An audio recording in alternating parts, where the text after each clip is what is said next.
creating something out of nothing is always really hard. And when you create software or even when you create a building, it brings up a lot of challenges, right?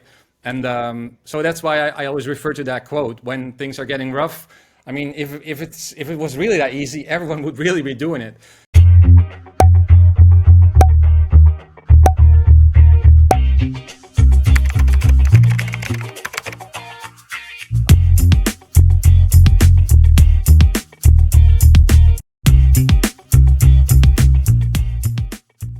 Hello, and welcome to this episode of the Ask Valor Masterminds podcast, brought to you by Advanced Services, Fuse Networks, and our newest sponsor, Warrior Injury Law. And we're coming at you from the underbelly of the Creative Block Studios all the way in Seattle, Washington. So Joe, for our new listeners and viewers, how did our podcast come to be? Sure. So it first started out as a Facebook group page where the purpose was to bring business owners together to talk, communicate, ask questions, share tips. Because we're a marketing company, we get asked a lot of questions outside of just marketing.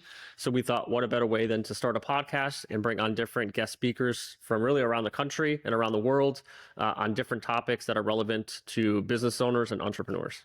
Awesome. And today, talking about guests from all around the world, all the way from Amsterdam.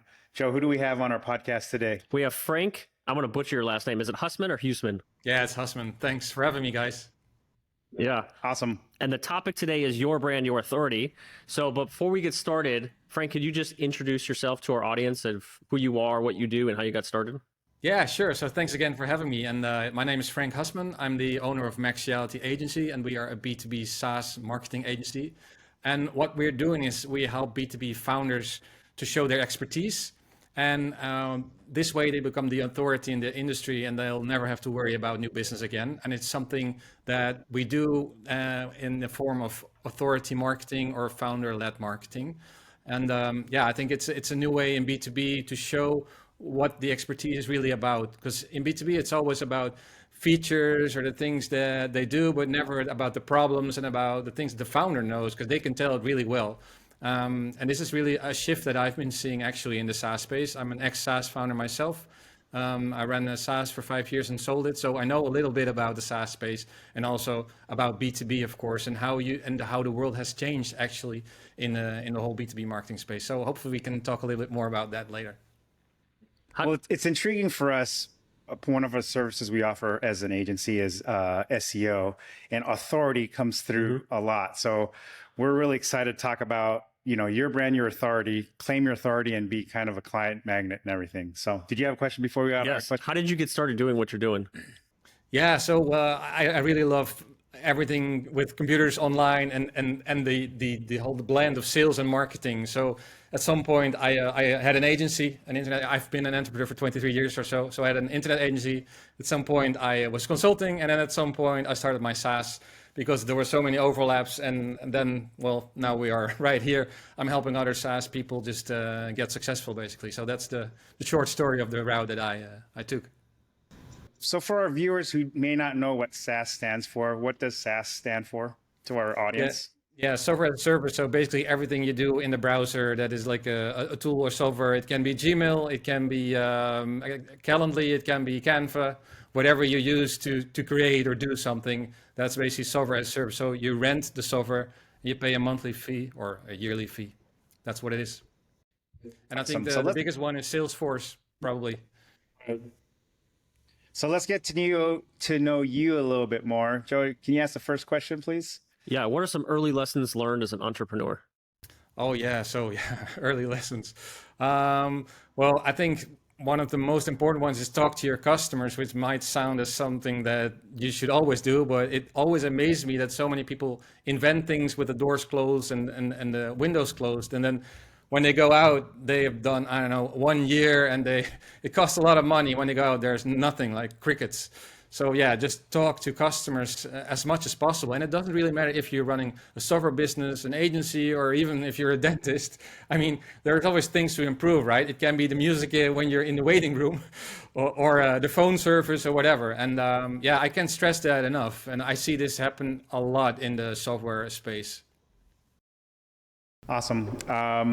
So on your entrepreneurial journey, what is the best piece of advice that you've been given? Yeah, I think that's a great question, but I think it started with going to be an entrepreneur actually, because I always thought that you couldn't be an entrepreneur without building a huge agency with lots of people and stuff like that. But I mean, you can even do it in a small form by, first of all, you can do it independently, right?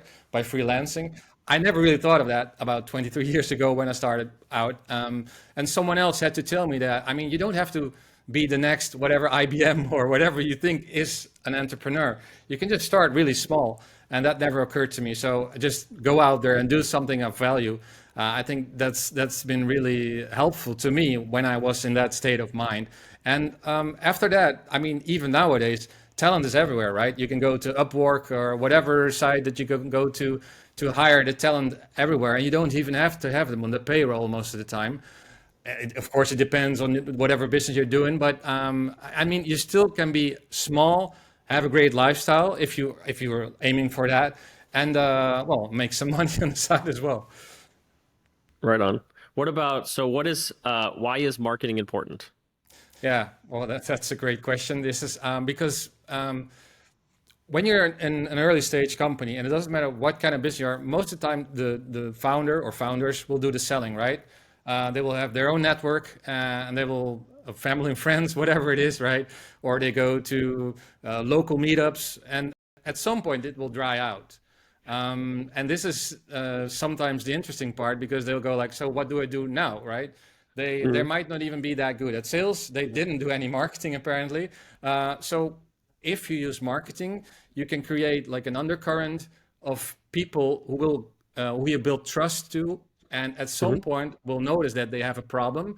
And when they have that problem, they will think of you first and get to you, and you will be the one that can help them. So I mean, in short, it will just help you generate sales in a consistent way. And the things that I see a lot of the times, especially with software companies, is that they do this in a when it's too late, more or less.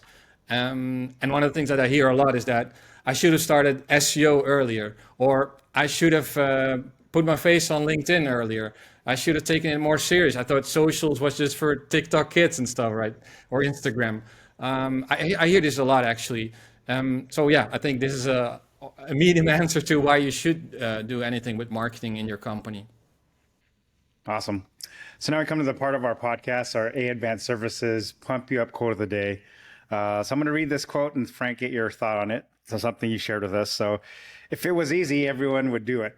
So why does that resonate with you? Yeah, this is something that I've said so many times, especially when I was building my SaaS, to be honest. I mean, running an agency is hard, can be hard as well, but I mean, creating something out of nothing is always really hard. And when you create software, or even when you create a building, it brings up a lot of challenges, right? And so that's why I always refer to that quote when things are getting rough. I mean, if it was really that easy, everyone would really be doing it. And the funny thing is that with all those no-code solutions that you got right now, more or less anyone can create a software, but it's really hard to sell software. And at the end of the day, it's really hard to sell anything, and unless you're, I don't know, you found an oil well or something like that, right? But yeah. Awesome. So now we have our Fuse Network's Did You Know segment. Millions of cybercriminals are out there on a daily basis trying to steal your information. It's not a matter of if, it's when. Small businesses account for 58% of cyber attacks annually. So help your company fight cybercrime and mitigate risk by being proactive. Call Fuse Networks, your local Seattle IT experts at 206-701-6040 for a complimentary IT network and security assessment. So there's a myth and a stat we like to share, and then have Frank's thought. Joe, do you want to read our myth, please? Yeah. In B2B marketing is that you should only focus on leads and lead generation and forget about demand generation. Yeah, this is a big misconception. So we have been trained to focus in B2B marketing on generating leads, and more leads. I mean, there's no founder or director or whatever who doesn't want more leads, right? But we've been trained by, I don't know, companies that sell attribution software or HubSpot even, that if you got a lot of leads, at some point they will turn into sales, which is completely false because, I mean, at the end of the day, yes, that will work, but you will put so much effort in all those people who are not in market yet. And it will take you so much time to generate a lead. It will cost you so much to generate a lead. They will get followed up by sales. Sales will do everything to squeeze anything out of that lead. And at the end of the day, it's going to cost the company a lot of money in advertising, a lot of money in marketing, because all those white papers, whatever ebooks needed to be created, marketing spend, of course, sales hours spent chasing people who just downloaded a white paper. So yeah, this is crazy stuff. And I don't know the numbers by heart, but I mean, has been a lot of research that this is just not a very efficient and effective way to create SQLs. So I mean, SQOs, sales qualified opportunities. So everyone who wants a lead is almost always talking about a marketing qualified lead. And that's someone who downloaded a white paper or something like that. But what we actually want when you talk to a director or a founder, they want opportunities. They want to have people that are really in the market to buy something. So they don't really care about the number of leads you generate. They want to know how many opportunities you generate and turned into a deal, of course.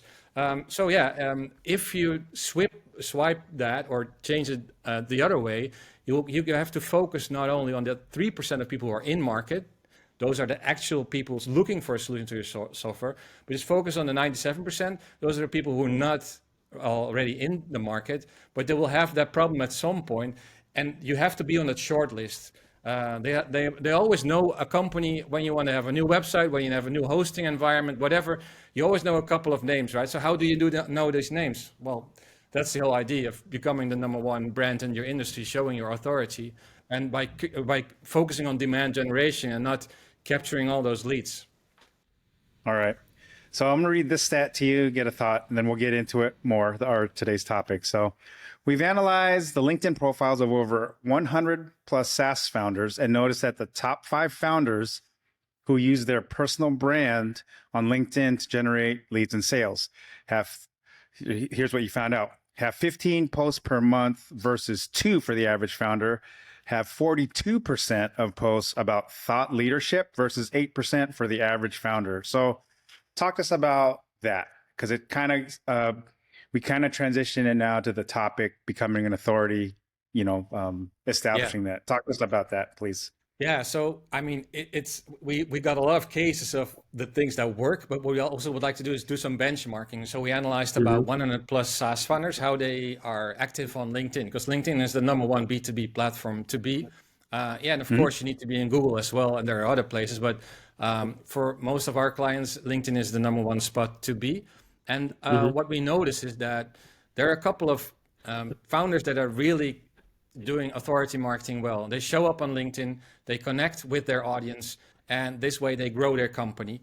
And what we saw is that what really amazed me is that they have 42% of their posts there about thought leadership. And whenever I look at a general profile of a director or founder on LinkedIn, I mean, most of it is reshares, and that's really funny because they reshare something that a marketing manager posted on the company page. So it's not really of any value, or it's like we got a new hire, or we're looking for someone, or maybe it's, I don't know, something that they did with a team, or they spoke on an event or something like that. This is basically what I see in general from directors or founders, and it doesn't even matter if it's SaaS or whatever it is. And the thing is, when you turn it around, when you really share the knowledge that you already have inside your, in your brain, but also in your heart, you know what is going on with your prospect, and they feel this as well. And if you do that using video or using images or whatever you do, I think video is really hot right now on LinkedIn. They really prefer it in the algorithm.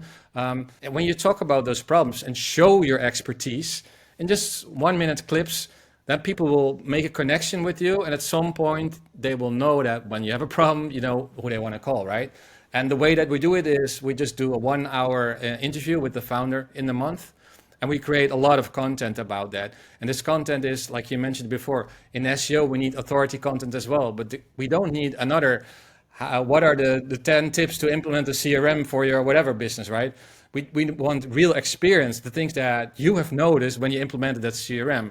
So when you do this in an interview with a founder or another subject matter expert, you really have the things that you can't find in ChatGPT or in Google yet, because it's from your own experience. And if you do that over and over and over, you will be, well, in Google, in high rankings, but also you can be found in LinkedIn as well, and people will get to you and become a client magnet. And that's actually what we're seeing. Awesome. So let's get into it a little more. Frank Husmann, all the way from Amsterdam, brought to you by Warrior Injury Law. Today's topic: your brand, your authority. How to be known as an authority in your business.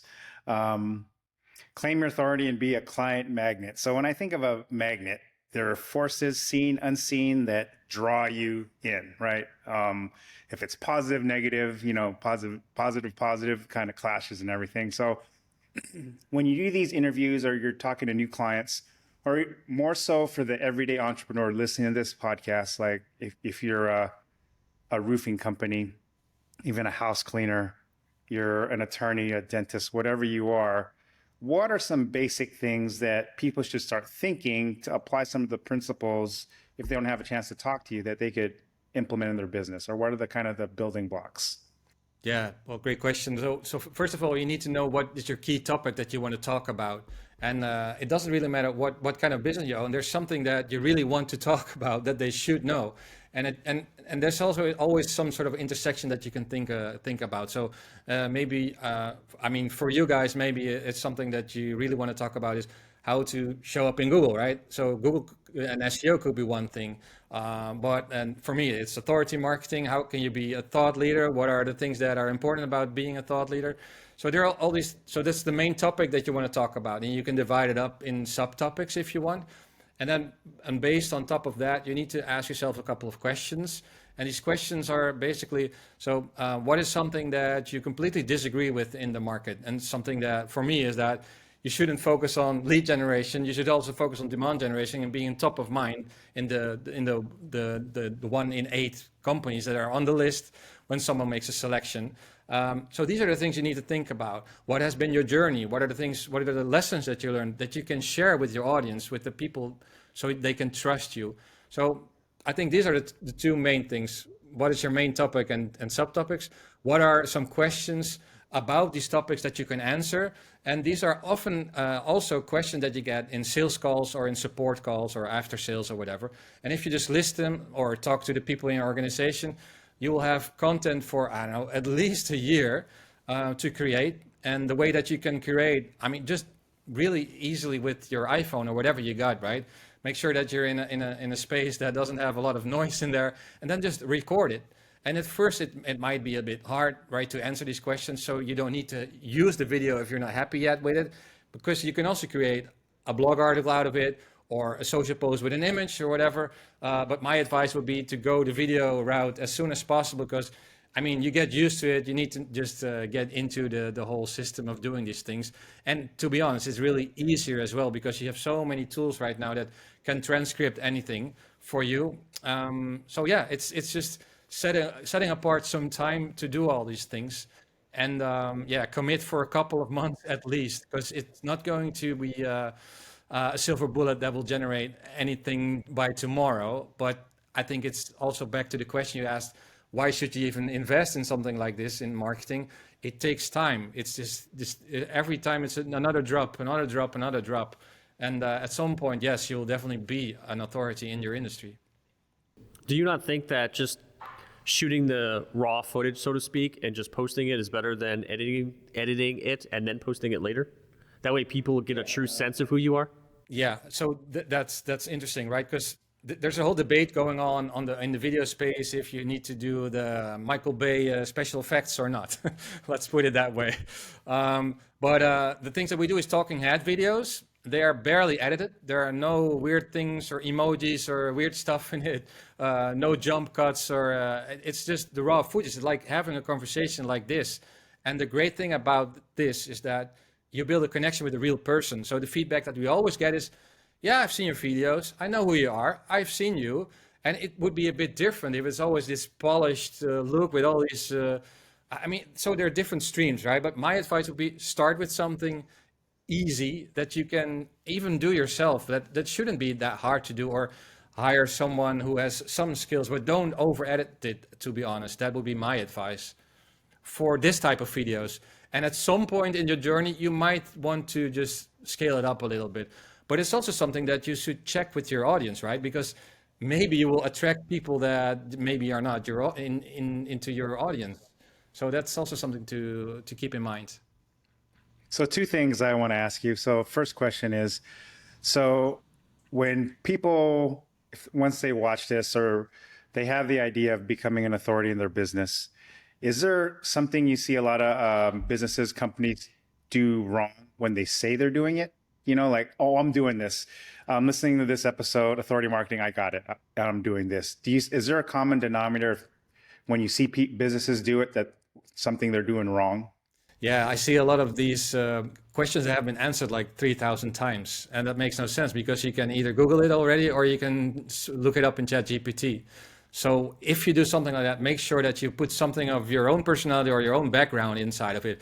You can still answer a question that is common in your line of work or your business, but then make sure that you sprinkle something into it that's like facts, figures, your own research, your own cases, whatever. So I sometimes it's really bland, I would say, actually, and it doesn't add, it doesn't provide any value. That's basically, I think, the gist of it. So that's one mistake, and the other mistake is just giving up too soon, too early, and expecting the world when you've done just 4 posts or whatever, or maybe created 1 or 2 articles. And it's the same with SEO, or with, I don't know, building a momentum on LinkedIn. It's just, you have to keep on building. It's just, it takes time. Right. I mean, we're familiar with that.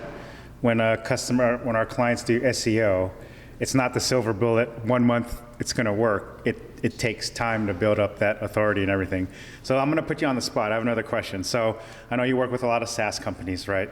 Software companies, tech companies, and everything. But for the everyday entrepreneur, again, to the everyday home service business or whatever,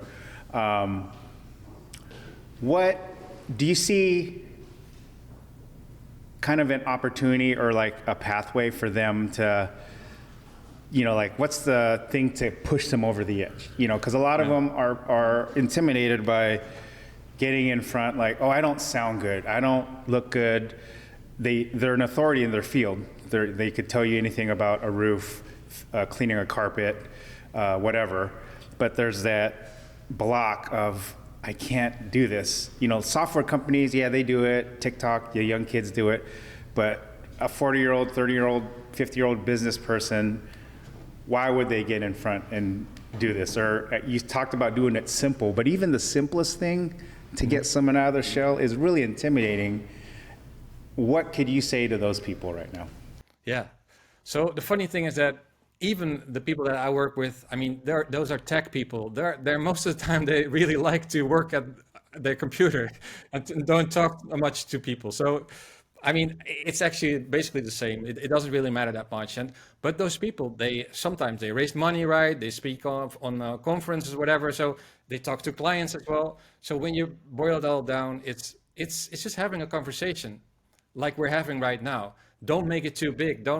Just have a conversation with someone, and then it helps. Don't talk to your phone. Just talk to an assistant. I mean, even if you have like a car dealership, you probably have a couple of coworkers. Just go sit in a room, just put your iPhone on a tripod and talk to someone else and pretend that's a customer or whatever, and he or she will ask the questions. And you will say the same things over and over again that you've done in the past, and it's just a conversation. So don't script it too much. I mean, the questions should be scripted because they should be interesting for your audience. But the answers, they should come from your heart already, because you've been answering these things, you know these things by heart already. And you love to talk about these things, I hope. So yeah, make it conversational. Don't think about the end product. Don't think about the camera, whatever. It's just a conversation that you're having, like you've had millions and millions of times with the customers you had or the people you interviewed or whatever. So I think just make it small. And then don't worry about the end result, because seriously, I've had a director of a big SaaS company say to me, get rid of the video that's online right now. I don't like it anymore. And I was like, yeah, it already has 30 likes already and comments. And she's like, okay, keep it up. So it's seeing yourself like this is also sometimes confronting. And One last thing about that is that, as far as I know, all the big Hollywood stars, they don't watch their own movies, they don't watch their own series because they hate looking at themselves. So don't worry about that either. So besides video, how else could people create that authority about themselves in their industry? Blog posts, articles, what else could a business do? Yeah, so the great thing about video is that when you start with video, you can just repurpose it into anything you like because you can transcript it, you can edit stuff out of it. But like I mentioned before, you can also just use the video to have someone else create images or blog posts or whatever out of it. But back to your original question, what can you do with the recording or whatever, how you're going to capture it? What we usually create is we'll create one email newsletter that will probably link to the blog article and a long form YouTube video, sometimes 2 YouTube videos. It depends kind of if everything is getting tied together or not, because you need about 8 to 10 minutes for a YouTube video. Of course, it can be 5, but anyway. So that's what you can do. You can do some YouTube shorts as well, or Instagram, whatever your audience is, where your audience is at. So we do some YouTube shorts. We also create a sales library. So some of these questions are interesting for sales to send over in direct messages when they're doing cold outreach or email, or even in when they are talking to a prospect, because their founder can say it probably better than they can do, right? So that's a sales library that we're also building. Did I miss anything? Oh, the social posts, of course. And the blog article I already mentioned. Sometimes it can be 2 blog articles as well. And the great thing about is that it's, it's really an hour or so, and there's so many things you can do with all that stuff that's there. And if you want, you can add some more statistics or figures in the article if you want. So I'm always amazed with the people that we talk to that we can get so much content out of it. And of course, it has happened sometimes that it was hard. But then maybe the next call, we would do something, because we're coaching the people as well, because it's more of a journalistic approach. And this might make it sound big again for the people who want to try it themselves. It's still just the questions that need to be really, really good in a conversational way. That's actually the start. And then you can create all this content. So for your clients or prospects, getting back to like founders, SaaS company founders, so what is the point where they will look to hire someone like you, Maxiality? What is that point? They do it all themselves. Is there a point of it's too much, or I ran out of content ideas, so I need a coach or an agency to help me further? Because authority marketing is a little different pivot than what you hear traditionally in the marketplace. But what are some flags if I'm that SaaS founder of, if this goes off 1, 2, I need to call Frank? What are kind of those clues or flags? I think the number 1 clue is that our marketing is not really working anymore. That's one of the clues, basically. But sometimes there are also companies that have raised some money and they don't have any marketing, or they just did some, I don't know, I always call it checkbox marketing. It's like, oh, we need 1 newsletter a month, we need 1 blog post or 2 blog, and they just do this. And at some point, nothing is happening. There's no SEO traffic. And they just do the things that they need to do, they think they need to do. And they generate some leads with a white paper that some intern wrote. And then at some point, they will definitely call us, because, there are not that many SaaS experts, not in our neck of the woods, at least. So that's basically the number 1 trigger. Because, like you mentioned before, they don't really know about authority marketing yet, or founder-led marketing is also what it's called. So basically, it's at the end of the day, it's B2B marketing, but then with a strong focus on making sure that the founder is shining and that you're really showing your expertise. And some people also do this for general B2B marketing, B2B companies, by just interviewing subject matter experts. So because when you're selling, I don't know, an Oracle solution or an IBM solution, whatever it is that you're selling, these are all software based, right? But it doesn't really matter. It can also be, I don't know, revolving doors. There's so many people who are an expert in that organization who exactly know how a building would have to be. So you can ask them to get in front of the camera. You have so much content, and so much content that isn't already being answered by ChatGPT. So is this something, I just had a thought, sorry, Joe, but I just want to get it before I forget. So like copycat companies. So if I'm a SaaS company, and then, there's competitor A, B, C, D, competitor A is the main authority, would it be good if I was competitor C to hire you? Like, I want to be just as much of an authority as company A, but I'm C, where you use this type of marketing to climb up the ladder. Is that one way of a pivot as a use case that I'm thinking correctly? Yeah, well, one thing that I find really interesting is that the SaaS space is getting saturated. So what is the differentiator? This is something that I find really important. And I mean, of course, it also, if you're an HVAC company, I mean, there needs to be a differentiator at some point. But talking about SaaS, I mean, there are so many CRMs, which is always a great example. Why should we use, I don't know, Pipedrive, whatever, or HubSpot CRM, but why?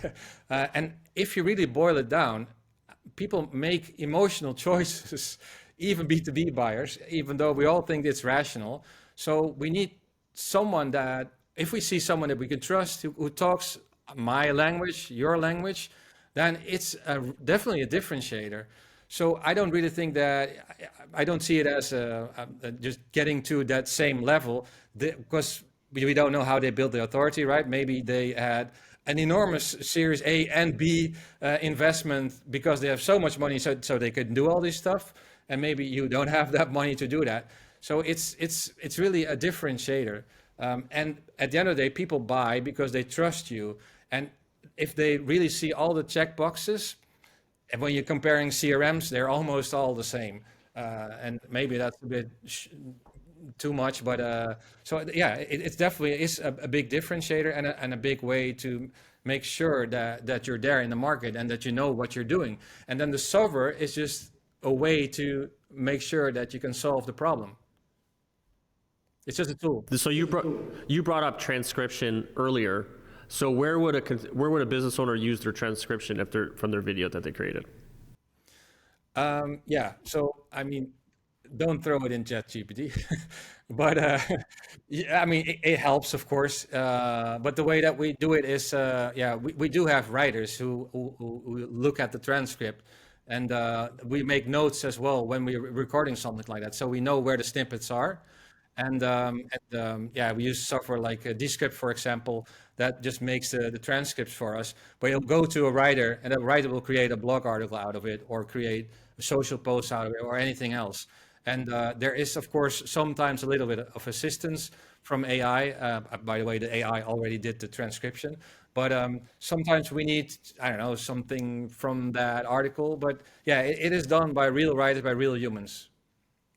So can you just address that really quick? We had this topic brought up a couple of times over the past couple of podcasts, but just one quick tip or quick danger or warning about using AI ChatGPT for blog posts, written content, just how to be careful. Because some people think it's the greatest thing, copy paste from a competitor's post. I'm going to make my own post, insert business name, city. What is the danger of doing that? Yeah. It's just, I mean, it's not nothing original, right? I mean, it's just, why would you even do that? It makes no sense to me to do that because it's already there. And basically ChatGPT is already rehashing things that are already there. So it's a rehash of a rehash. So it's garbage in, garbage out in the end. So don't do that at all. And if you read it, you notice it's really, it's dull. It has no personality at all. So that's why we like to use the words that the people that are saying, and use that as a basis, because if you read that, you're like, hey, someone is talking to me, is having a conversation. And of course, you can try to add all these things when you're prompting and when you're prompt engineering, whatever you would call it. But if you do all that, it will take you probably just as long to create all these different prompts than to just interview someone and create a real something that's unique. Right, and that's why you're called maximality, not minimality. So there you go. Right. So for businesses that are intrigued and want to get a hold of you, what's the best way to contact you? Yeah, at maxiality.com, you can just you can watch videos that I created there to start with authority marketing, or even download the ebook as well. Or you can find me on LinkedIn, Frank Husmann, and I'm happy to share my knowledge, everything that I know about this, because I love the topic, and I really think that more B2B people should build their authority in public. Nice. Awesome. Any last things, Joe? Good. So on behalf of our sponsors, A Advanced Services, Fuse Networks, and today's guest, Frank Husmann, brought to you by Warrior Injury Law. Injured? Call us at 253-WARRIOR. Warrior Injury Law. Battle tested. coming at you from the underbelly of the Creative Block Studios in Seattle, Washington. My name's Joe. My name's Galen. This Joe. is Joe. Thank you for tuning in and watching this episode of the Ask Valor Masterminds podcast. Want a slam dunk space for your next event? We're here at the Creative Block Studios in Seattle, Washington, which is also the Ask Valor Masterminds studio. Great place for product demonstrations, sales trainings. We've had our 100th episode here. Photo shoots, great for photographers, videographers. I love the idea of having a party. Let's say you have kids and they want to play video games. Come down and rent the studio, $250. You can have a bunch of multiple screens put up in different gaming systems. And $250 is for the whole day.